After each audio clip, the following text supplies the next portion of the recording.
네, 반갑습니다. 김민혁입니다. 자, 이번 시간 크로바 하이텍 종목 이야기 드려보도록 하겠습니다. 일단 오늘 장에서 지금 보면 마이너스 22%까지 떨어지고 있는 모습인데 이 종목에 대해서 조금 이야기를 드려보도록 할게요. 일단 보기 앞서서 일단 오늘 좀 그 크로바 하이텍 특징적인 부분들 좀 이야기를 드려보면은 일단 지금 보시는 바와 같이 2017년도 8월 말이죠. 네, 8월 말부터 거래량이 터지면서 움직임이 바뀌기 시작을 합니다. 일단 여기에 대한 그 이유를 좀 알아봐야 될 것 같고, 그 다음에 이제 오늘 개파락 나온 이유에 대해서 이제 알아본 다음에 추가적으로 이제 그러니까 매수던 이제 매매 전략을 짜보는 게 좋을 것 같다는 생각이 돼요. 자, 일단 이 부분에 대해서 2017년도 8월 말에 떤 일이 있었나 살펴보니까 미국의 그 3대 자동차 업체 중에 그 주요 부품을 공급한다는 내용이 이제 돌기 시작을 하면서 어, 주가가 이제 뛰기 시작을 하죠. 이제 상한가를 찍고 이후에 계속해서 상승했던 부분. 그래서 이 부분에 대해서 이슈라고 보시면 될 것 같아요. 이게 일단 보니까 찾아보니까 그 자동차 친환경 자동차 부품 공급이라 나와 있거든요. 그러니까 전기 모터. 그러니까 2017년도 이슈를 좀 살펴봤으면 좋을 것 같아요. 그때 가장 많이 올랐던 업종이 이제 전기차라던가 이제 그런 섹터들이 되겠죠. 대표적으로 이제 포스코 캠텍이라던가 보면은 2016년도 7년도부터 이제 갑자기 주가가 상승을 하기 시작합니다. 이게 왜 그러냐면은 그 전기차 관련된 이제 부품 공급을 시작하면서 이제 관련주들이 함께 다 움직였다는 거죠. 그래서 뭐 지금 현재 포스코 캠텍도 그렇고 또 뭐가 있나 볼까요? 전기차 관련주들 보면 이제 파워로직스도 주봉을 볼게요. 보기 쉽게 보면은 2017년도부터 계속해서 이제 바뀌기 시작을 한다는 거. 이제 우수 AMS도 마찬가지, 아비코전자 그리고 성창 오토텍 이런 종목들이 지금 보면은 현재 그 주가가 움직이기 시작했던 시점이 다 비슷하라는 거죠. 이게 왜 그러냐면 이제 전기차 관련주로 해서 같이 수급이 돌았다는 거. 이제 그러다 보니까 요번에 지금 아까 보여드렸던 크로바 하이텍 종목도 마찬가지로 이제 전기차 이제 관련 수급으로 유입이 됐다라는 생각이 됩니다. 그래서 주봉 차트를 보면은 2017년도 말부터 8월 말부터 갑자기 이제 주가가 뛰기 시작했다는 게 이제 그런 이슈가 될 것 같아요. 그래서 계속해서 그래서 관련 수급이 돌다가 2018년도 올해죠. 올해 이제 후반기부터 주가가 떨어지기 시작을 합니다. 그리고 오늘 이제 강한 개파락인 이제 음봉이 마이너스 22%까지 떨어지는 게 나오기 시작을 했죠. 일단 거기에 대해서 이제 이유를 좀 살펴봐야 될 것 같은데, 일단 얘네 기업을 보면은 사실 이제 그 결국에는 이런 기업들 일단 제조업들 같은 경우는 일단 실적이 꾸준하게 나와야 되거든요. 근데 지금 현재 보면은 크로바이오텍 같은 경우는 일단 매출 영업이익 당기순이익을 봤을 때 매해마다 적자를 기록을 하고 있다는 거죠. 이제 그러다 보니까 실제로 지금 2017년도 말에서 기대 수급으로 들어왔는데 이게 실제로 계속해서 그 흑자 전환이 되지 않다 보니까 여기에 대한 그 나온 물량이 아닐까 생각이 됩니다. 일단 거기에 대한 부분이 첫 번째 이유고, 그리고 이제 공시를 살펴보면 재미있는 게 있는데요. 얘네가 이제 탑업인 주식 및 출자 취득 결정을 해요. 그래서 다른 기업의 이제 주식을 취득한다는 건데, 그 취득한다는 이유를 좀 살펴보면은 터치 패널 IC 및 솔루션 개발 등에 대한 부분, 여기에 대해서 왜 취득을 하나 봤더니 이제 경영권 확보를 위한 사업 다각화라는 거죠. 그래서 얘네가 이쪽 관련해서 사업을 다각화하겠다는 이유로 주식을 이제 취득을 하게 되는데, 일단 여기 사실 이 내용만 들으면 이게 호재거든요. 그죠? 사업 다각화하겠다는 거니까 이 내용만 들으면 호재지만은 이 바꿔 생각하면은 또 다르게 또 해석을 할 수가 있다라는 거죠. 뭐냐면은 얘네가 지금 하고 있던 사업 있죠. 그 사업을 하고 있는데 그게 잘 안 되는 거예요. 안 되다 보니까 뭐 하는 거예요? 다른 쪽으로 매출을 벌기 위해서 내가 지금 기존에 하고 있던 사업을 버리고 다른 쪽을 이제 뚫겠다라는 의도를 볼 수가 있다는 거죠.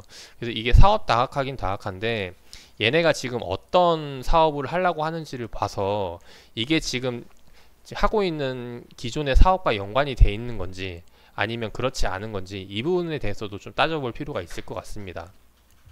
뭐 일단 저는 자세히 이 사업 내용을 살펴보지 않았는데 그 이유에 대해서는 나중에 또 설명을 드리기로 하고, 아무튼 이제 이런 사업으로 출자를 받았다라는 거를 참고해 주시면 좋을 것 같고, 또 한 가지 또 재미있는 특징을 보면은 12월 21일 날이죠. 이제 공시가 나와요. 주요 사항 보고서 공시가 나오는데 자사주 취득 공시가 나오죠. 이건 뭐냐면은 지금 현재 주가가 계속해서 빠지니까 자사주 매입을 해서 지수 방어를 하겠다라는 거죠. 이제 그런 의지가 담겨져 있다라는 거. 사실 이런 거는 되게 호재예요. 왜냐면은 기존 주주들에게 이제 그 떨어져도 자사주 매입으로 주가 방어를 해주겠다는 거니까 상당히 이제 호재로 받아들일 수가 있겠죠.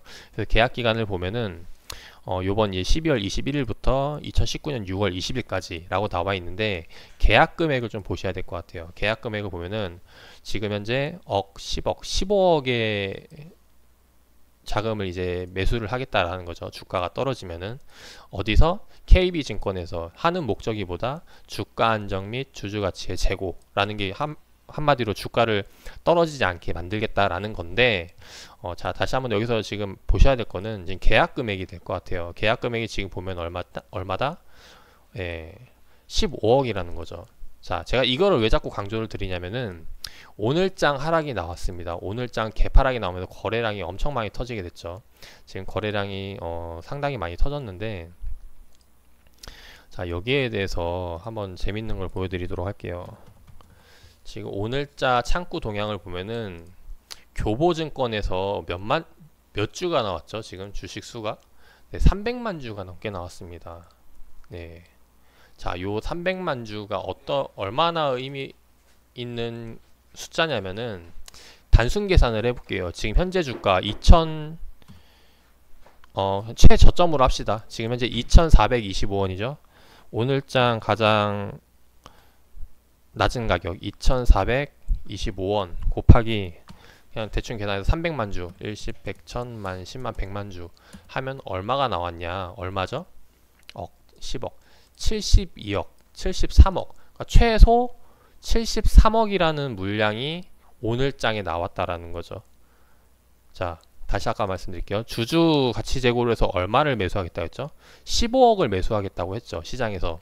근데 지금 오늘장에 얼마가 나온 거예요?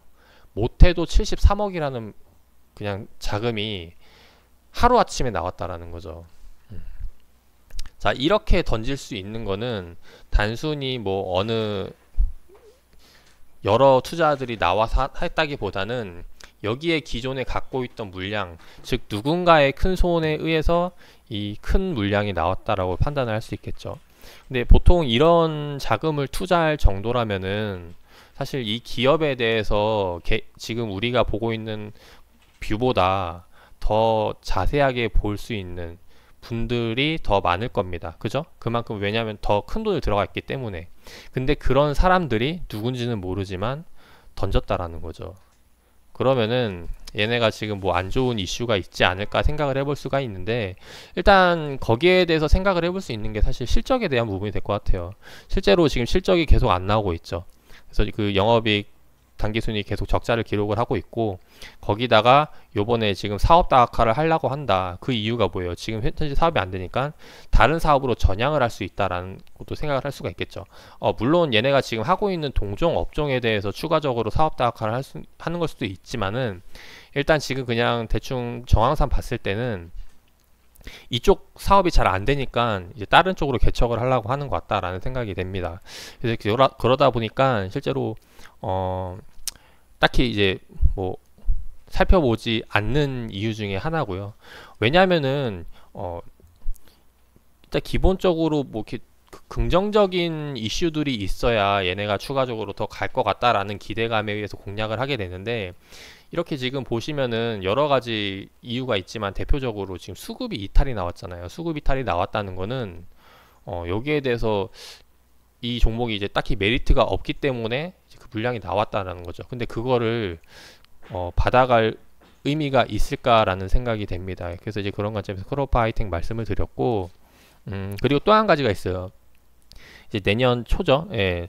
그러면 이제 다시 한 번 더 이제 상패 시즌이 다가올 텐데 3, 4월이면 상패 시즌이 다가오는데 일단 얘네 기업을 봤을 때 계속해서 적자 기업이기 때문에 요번에 그 상패에 대한 그 리스크도 있지 않을까 생각이 됩니다. 이제 그런 관점에서 일단 크로바 하이텍 관심 있게 보시는 분들, 뭐 급락이 나왔기 때문에, 그리고 이제 그 기술적으로 보면은 역사적인 저점 구간이죠. 2010년도 이후를 보면은 얘네가 지금 저점 구간이 거의 다 왔다라는 거죠. 그 맨날 바닥 구간 돌리는 구간 있잖아요. 그래서 이런 구간들에서 봤을 때 여기서 단기적으로 기술적으로 그냥 뭐 반등을 노리고 공략을 해볼 수도 있기 때문에 이런 관점으로 들어가시는 분들이라면은 짧게 보시고 나오셔야 됐다라고 이제 말씀을 드리고 싶어요. 일단 그래서 아무튼 오늘 개파락이 나와서 지금 오늘 장중에 마이너스 하한가를 찍었죠. 근데 하한가 찍고 지금 돌리고 있는 모습인데 돌리고 있다고 해도 얘네가 결국에는 그 사업성이라던가 이제 그런 부분들 때문에 매수가 들어오는 게 아니라 그냥 단순 기술적 반등에 대한 수급일 거라고 생각이 됩니다. 그래서 그런 관점에서 얘가 추가적으로 이제 반등을 돌리기보다는 혹시나 돌리더라도 뭐 여기서 추가적으로 4,000원 위로 더 올라가겠다라는 생각보다는 정리하고 나와야 되는 전략이 더 좋지 않을까 생각이 돼요. 네, 그래서 크로바 하이텍 그런 이유에서 좀 남겨드려봤고 투자에 참고하시기를 바라겠습니다.